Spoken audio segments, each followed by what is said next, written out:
Ang hirap.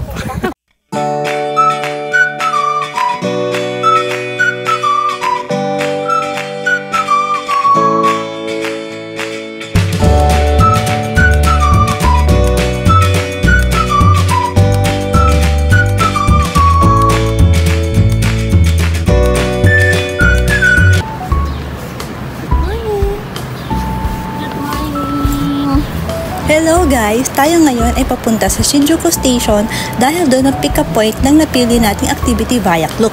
So, itatry naman natin ngayon na mag-ski. 2 oras pala yung magiging biyahe natin dito. At ang pangalan ng resort ay Fujiyama Snow Resort Yeti. Papunta sa ski resort ay sobrang na-amaze ako sa ganda na nakikita ko.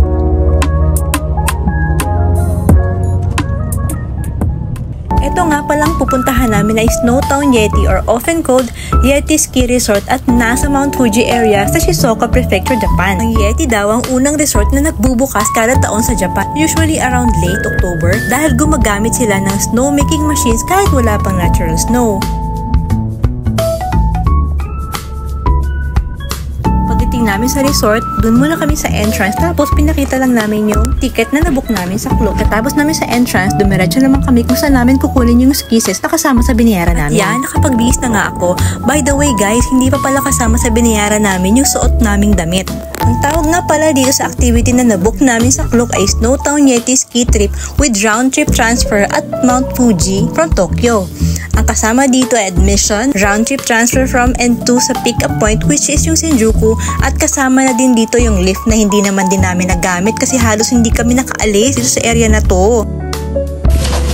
Starter packet. Ang kagrupo? Yes. Kagrupo mo sila. Kagrupo mo sila.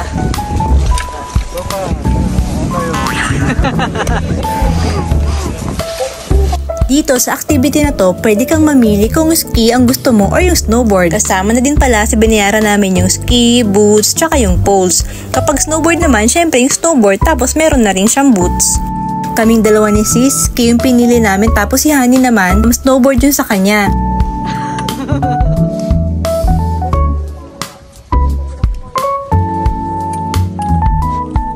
Kaya mo naman, kaya mo yan. Saka na tayo. Mahirap yan. Patungo ba tayo? Hirap ako kanina. Alam mo ba yun? May nervous na nga ako kanina. Mukhang kaya dito sa mga tao dito. Ito nga pala ay self-guided ski or snowboard, kaya sariling sikap tayo mag-aral. At dahil vegetarian nga tayo, hindi na kami kumuha ng guide na magtuturo ng ski. Dito ako.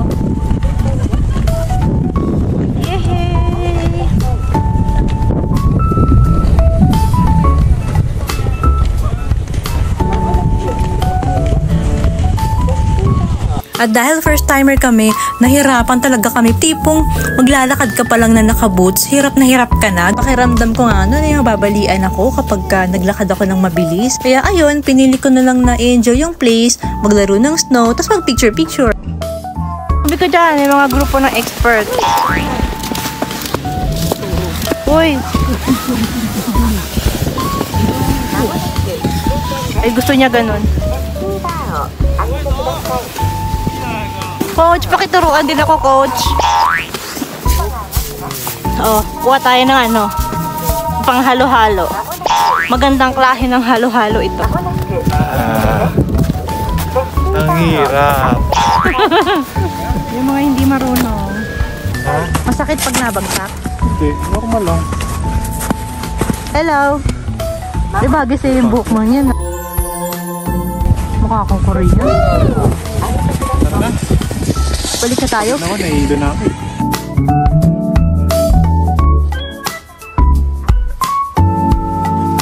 Ayan na ang Honey, mukhang natuto naman kahit papano, kahit wala tayong instructor na kinuha. Ewan ko nga lang kung tama ba yung ginagawa niya.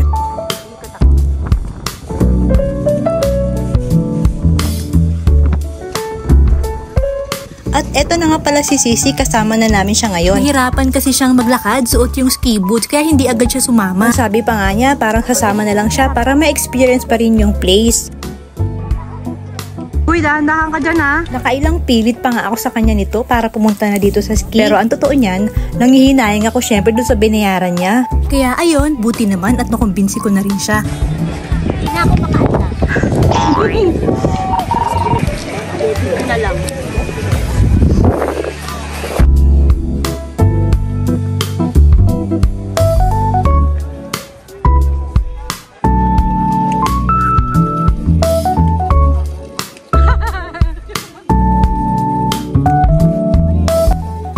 Mukhang tinalo pa nga niya ako kasi naka-andar siya ng medyo malayo. Ako kasi natatakot ako na baka feeling ko talaga mababalian ako ng buto at mukhang nag-enjoy na rin naman siya.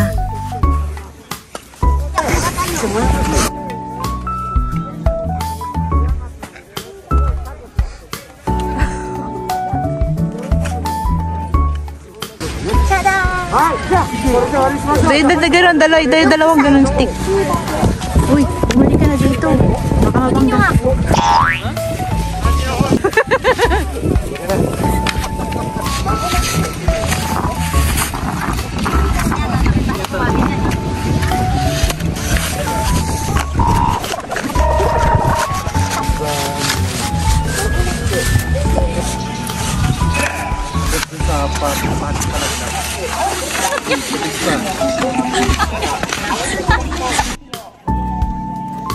Whole day ski and snowboarding activity lang talaga to. Mga nasa 2:00 na rin yata ng hapon nung tumigil kami na mag-ski. So overall, nag-enjoy naman kami kahit hindi kami nakarating doon sa ibang place. At least na-try namin na mag-ski. So alam na namin na hindi siya madali. Sana nakatulong sa inyo kahit papano ang vlog na ito kung may plano kayong pumunta sa Tokyo para experience ang ski sa Mount Fuji. Thank you for watching, guys!